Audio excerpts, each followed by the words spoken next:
Coucou les moyens, au programme en mathématiques aujourd'hui, nous allons travailler sur la notion de colonne et de ligne.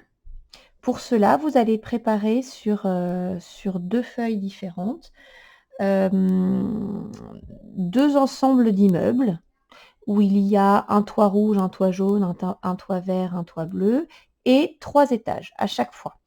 Et nous allons, placer des jetons, des perles, des animaux, enfin ce que vous avez sous la main, dans une case sur une feuille et il faudra que vous les enfants, vous placiez le même jeton dans l'autre immeuble, au même endroit. Alors commençons. Je place le jeton orange ici. Donc toi, tu dois placer le jeton orange au même endroit dans cet immeuble-là. Alors, comment vas-tu faire? Tu as remarqué, effectivement, tu vois, il y a le toit jaune et c'est juste en dessous. Donc, tu remarques le toit jaune, c'est juste en dessous. Alors, pour savoir où placer le jeton orange, il faut effectivement que tu repères la colonne. La colonne, c'est le trait vertical. Et là, la colonne, c'est la colonne jaune.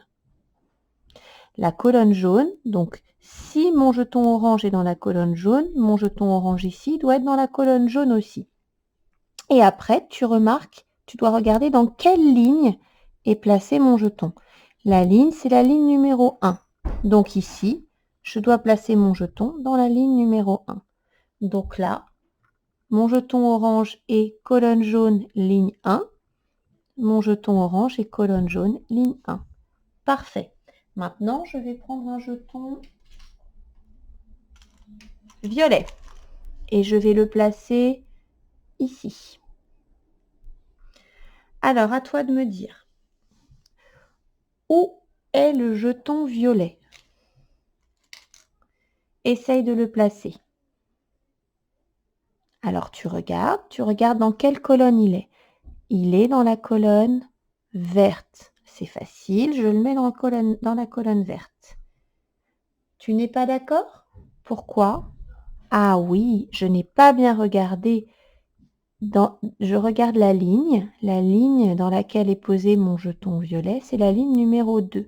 Et là, je l'ai placé dans la ligne numéro 3. Est-ce que c'est bon? Non, je dois le remonter d'un étage. Très bien. Alors maintenant, on va placer le jeton bleu clair. Le jeton bleu clair, il est ici. Alors, on va faire en sorte qu'on voit les deux tableaux.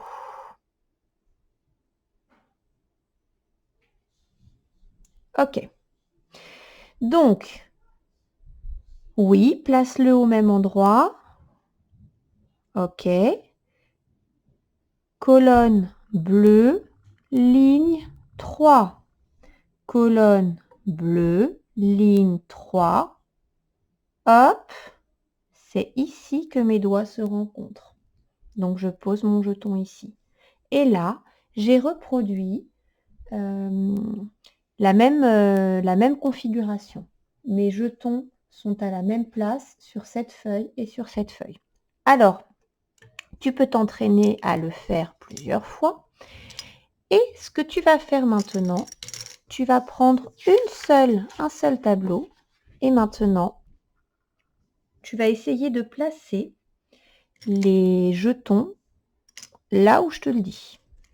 Là où je te dis, pardon. Alors, on y va. Tu places un jeton dans la case colonne verte, ligne 2. Colonne verte, ligne 2. Colonne verte, ligne 2. Je rapproche mes doigts. Hop, ils se rencontrent ici. Donc, je mets mon jeton ici. Maintenant, tu vas mettre un jeton colonne rouge, ligne 3. Colonne rouge, ligne 3. Colonne rouge, ligne 3. On descend et on avance et ça tombe ici. Maintenant, tu vas mettre un jeton, colonne bleue, ligne 3. Colonne bleue, ligne 3. Colonne bleue, ligne 3. On y va, on suit le chemin. Ah, ça se rencontre ici. Je mets mon jeton. On va mettre un autre jeton, colonne jaune, ligne 1. Colonne jaune, ligne 1.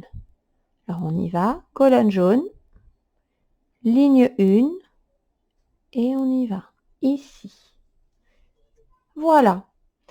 Alors là, tu t'es entraîné à placer des jetons en repérant des cases sur un quadrillage. Et on repère une case sur un quadrillage grâce aux colonnes et aux lignes. Donc c'est très bien, tu peux continuer à t'entraîner et demain, nous verrons comment lire la case où est placé un jeton. C'est-à-dire, on fera le travail inverse. Donc, amuse-toi bien, réfléchis bien et ne croise pas tes yeux pour bien regarder le quadrillage.